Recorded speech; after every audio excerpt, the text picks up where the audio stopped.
Katie Azevedo here from SchoolHabits.com. Today we're going to talk about how to find time to get your homework done in 3 simple steps. I know the whole idea of getting your homework done is not an easy process, but there are steps you can take to make it easier. High school can be one of the craziest times of your entire education. By craziest, I mean busiest. You're not only juggling classes, but everything else that comes along with the age. Sports, extracurriculars, social activities, standardized tests, college searches, whatever you have going on. And it's not as if you have all day to accomplish these tasks. You're actually in school for most of the day. So it's no wonder that so many high school students are stressed out, pulling all-nighters, and barely getting their homework done. In fact, I work with so many high schoolers where I ask them just, how was your day today? And just a simple question like that elicits this like panic mode of, oh my God, I've got this much to do and I can't even handle it. And I mean, the reactions I get from students, and it's raw, it's real. I know that you guys have so much on your plate. If this sounds like you, and it totally sounds like me when I was in high school, trust me, you can get better at managing your time in one way or another. I did, but not until senior year, so shh. But before I get to the strategies for finding time to do your homework, I just have to mention the importance of creating a proper workspace. That might be your bedroom, a den. Do people say den these days? My parents had a den. I don't know, a living room with a table, your school library, anywhere that's quiet and distraction free. Not a good idea to set up shop at the kitchen table if that's like grand central station at your house. But wherever you choose to make your workspace, make it awesome. You know, have plenty of supplies so you don't have to stop what you're doing to find a pen. Obviously, make sure there's no TV in sight. If you're using a computer, stay off social media and the fun stuff until you're done with your business. If your social media discipline is weak, try an app. There's really cool ones out there. I know Self-Control is one, Freedom is another. I mean, you can Google them. But these sites, what they do, these apps, they block social media websites until you deactivate the program. So they make it impossible for you to just suddenly meander onto, Instagram or Facebook when you shouldn't be. And then when you're done with your homework, deactivate the program and get back onto, whatever online stuff you want. But truthfully, I suggest using the same workspace every day if you can. Over time and with consistency, your brain and body, they automatically switch to like homework mode the moment you sit down in your workspace. Humans are cool like that. It's real. We kind of get used to our environment and we adapt and we expect certain things from our environment when it's the same day in, day out. So finally, how do you actually make the time to get your homework done? Here are the 3 steps. Number 1, the first step to managing your time is to figure out how many hours you really have left after school and after any of your after-school activities. And by after-school activities, I mean things like practice, dance, horseback riding, work, etc., whatever, not hanging out with friends, which is something I'll get to later on in this video. But sit down with a calculator and a calendar and do the math. Do the math to figure out how much time you really have to work on homework or study on Monday through Friday. So for instance, if you have field hockey practice right after school until 5 o'clock at night during the week, and your ideal bedtime is 10, then you might think you have 5 hours a day to work on homework, right? From 5 to 10. But not really, because unless you sleep at school, and I know some of you do, but unless you sleep at school, you might not get home until 5:30. And then you probably have to shower and eat dinner, and that brings you, to like 6:15 or so? So that leaves you with not a lot of time to do homework. 3 hours and 45 minutes or so to work on your homework.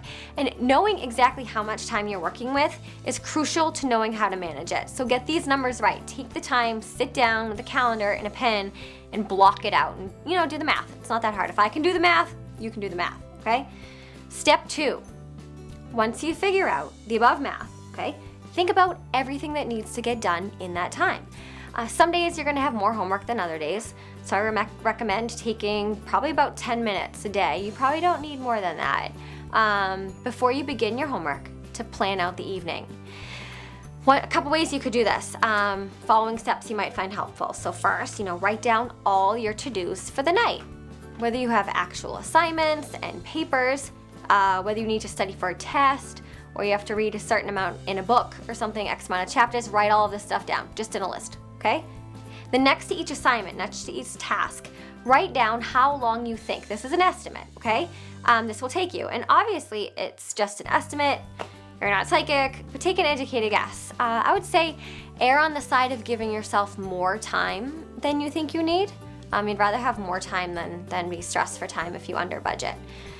Don't forget to budget time to study for upcoming tests too. It's not just like worksheets and things you're budgeting time for, it's studying. That takes time.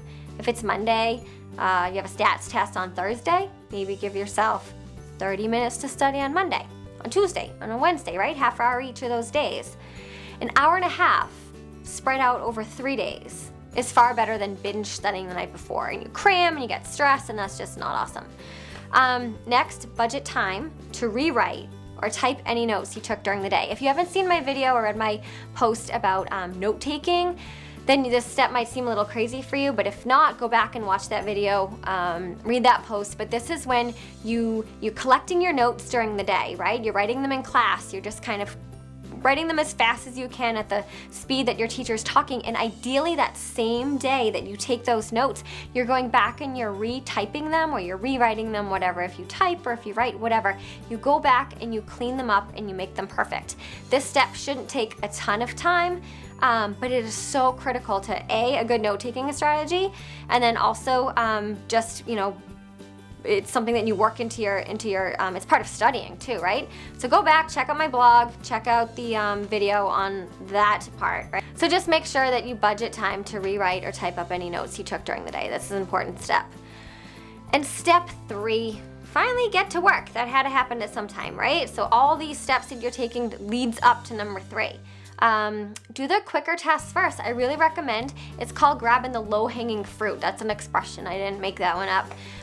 But if you grab the low-hanging fruit, what that is, are those the tasks that take less time. So you get them over and done with. You kind of gain momentum too. So if you knock off a couple tasks on your to-do list of your assignments, smaller assignments, you kind of feel better. You're like, all right, I got this. I'm moving. I'm getting things done.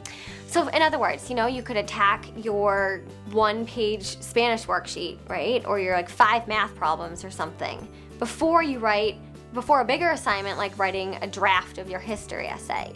Completing the smaller, quicker items first allows you to focus the rest of your time on your larger task without the distraction of knowing that you still have things to do. Because if you're like me, and if you're trying to focus on something big, but you've got X, Y, and Z, the little X, Y's, and Z's that have to get done, it's hard to focus on that bigger thing.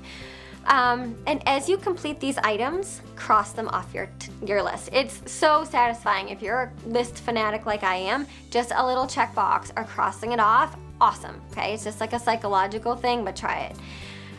If you want, give yourself a 5-minute break between each task so you don't burn out.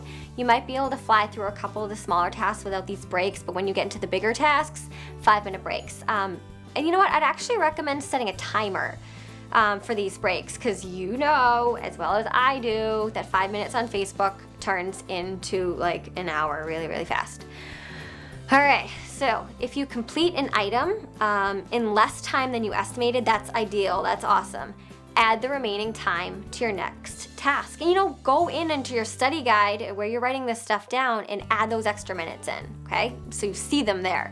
But if a task takes you longer than estimated, then see where you can make up that time. Either subtract time from another task, or as a last resort, move your bedtime back. But I'm so hesitant to suggest moving your bedtime back because I know you're all sleep deprived. I know that.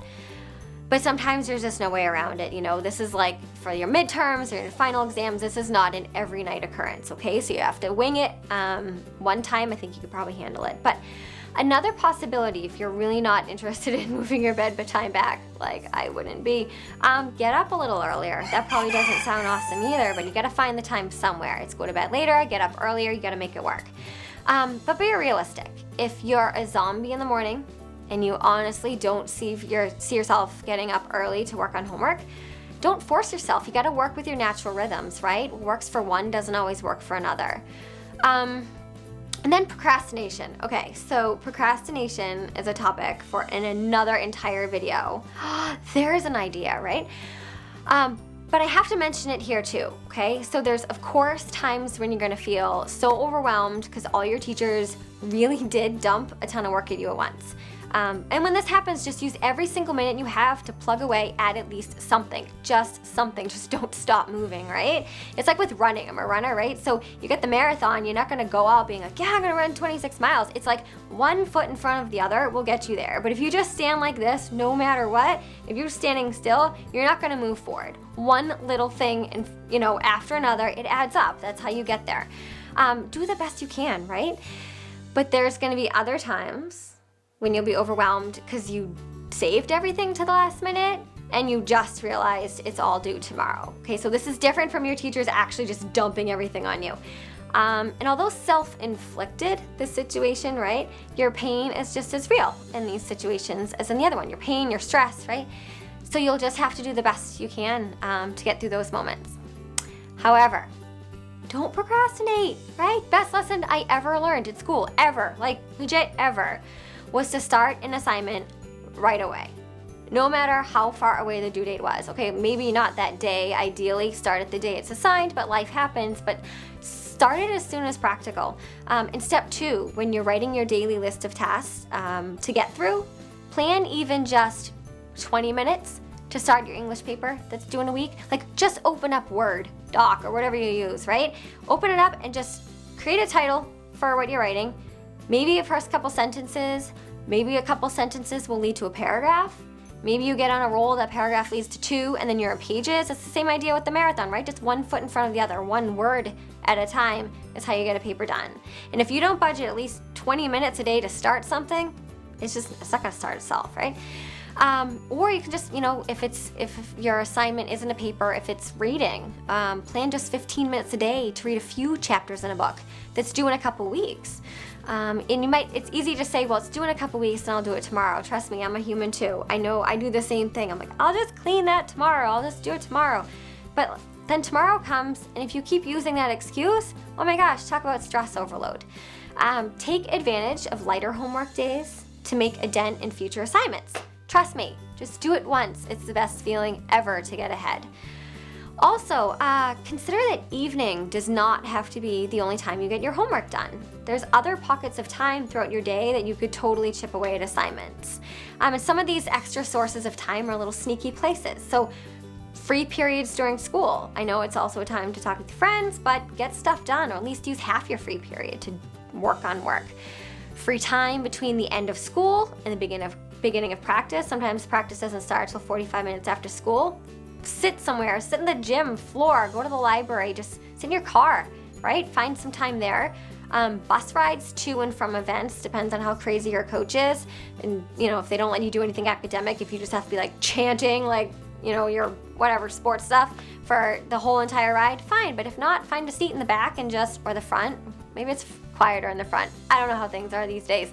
But just, use your time there. Car rides home, to wherever you're going, obviously as a passenger. So it doesn't have to be on a bus ride, but if your mom's driving you to the dentist and the waiting room at the doctor's office, the dentist's office, or whatever's office, when you're waiting for dinner to be served, sometimes mom or dad's like, okay, dinner in 10 minutes. And my mom always gave me a dinner warning. But use that time, that 10 minutes here and there. Let's say you have 10-minute pockets 5 times throughout the day, that's almost an hour. That's almost an hour that would have just gone right out the window. And then don't forget the weekends. Monday through Friday you're in school. Some of you guys are in school on Saturdays. It's crazy. But the weekends too. So weekends are a time for re-energizing, sleeping is what I mean. Seeing friends, doing other non-school related activities. But they're also an excellent time to study for upcoming tests, to work on longer term projects such as an essay due at the end of the week. Balance is important though, so make sure you are having some fun on Saturday or Sunday.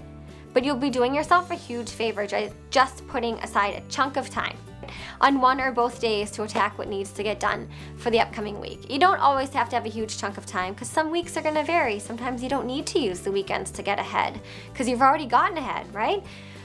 But I do suggest you work with your natural tendencies when figuring out when to work during the weekend.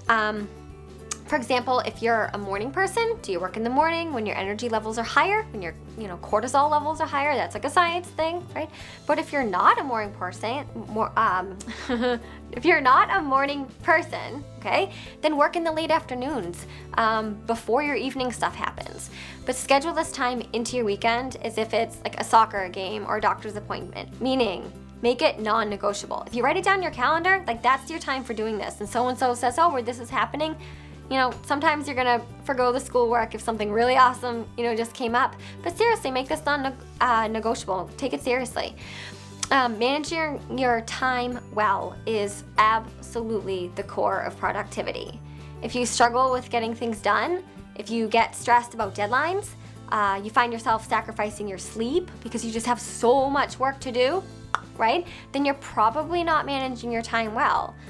So I recommend, try the strategies outlined here. They will help you. They've helped me, they've helped so many of my students.